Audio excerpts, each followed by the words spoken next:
নিধির বিজ্ঞানী অঙ্গ নবীজি এমন দয়াল নবী আর হাইবানি এমন দয়াল নবী খুঁজা হাইবানি বিজ্ঞানীদের বিজ্ঞানী অঙ্গ নবীজি বিজ্ঞানীরা রকেট যোগে চাঁদের দেশে যায় অঙ্গ নবী রকেট ছাড়া মেরাজ শরীফে যায়। এই জায়গাতে কিন্তু নবী সিনার একটা কৌশল আছে। আরে মিয়া আমরা যে বিমান দিয়ে যাই এরপরে তো মিয়া ব্রাস্ট হয়ে মরে যায়। আমাদের ইয়াতে মাইলস্টোনে পড়ছে না, মরছে না অসংখ্য বাচ্চা, কিন্তু আমার নবী কেমন নবী, বিমান টিমান লাগছে না, আল্লাহর বাড়ি গুইরা কথাবার্তা কই আমাদের জন্য মেরাজ নিয়ে চলে আসছে। এটা মেরাজের মাস, ঠিক কিনা বলেন? আরো জোরে। বিজ্ঞানীরা রকেট যোগে চাঁদের দেশে যায় অঙ্গ নবী রকেট ছাড়া মেরাজ শরীফে যায়। আরে ওই যুগে কি রকেট বিমানে গুণ ছিল নি, বলো ওই যুগে কি রকেট বিমানে গুণ ছিল নি বিজ্ঞানীদের বিজ্ঞানী অঙ্গ নবীজি। আগের যুগের মানুষের সূক্ষ্ম হইতো অঙ্গ নবীর কাছে এলে বালা হয়ে যাইতো। আগের যুগের মানুষের সূক্ষ্ম হইতো অঙ্গ নবীর কাছে এলে বালা হয়ে যাইতো।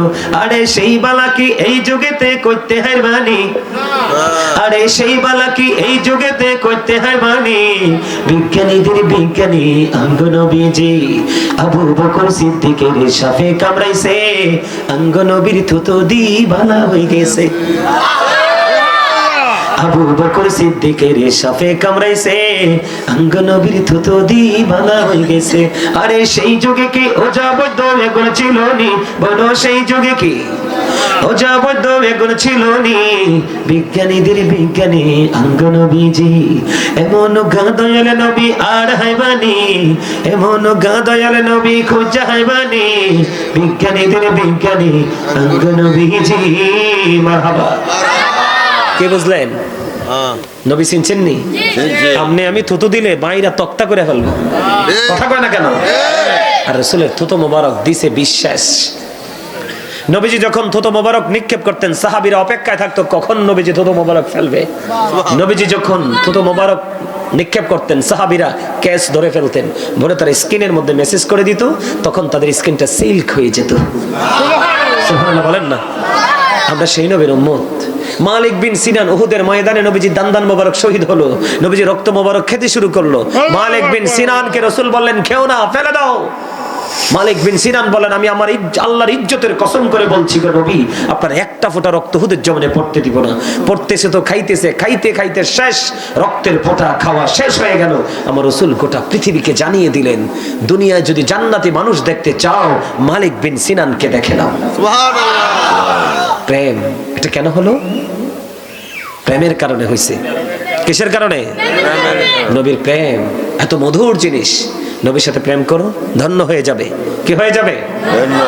আমি একটা গজল লিখছি, আমার লেখা, ছোট্ট একটা শোনাই আপনাদেরকে, যেহেতু গজলের প্রতি আগ্রহ। ওগো নবীজি কেমন করে বলো তোমায় দেখি, ওগো নবীজি কেমন করে বলো তোমায় দেখি। আছো তুমি ওই মদিনায়, আছো তুমি ওই মদিনায়, সঙ্গে নিয়ে দুই প্রেমিক সাথী, কেমন করে বলো তোমায় দেখি। বলেন ওগো নবীজি কেমন করে বলো তোমায় দেখি।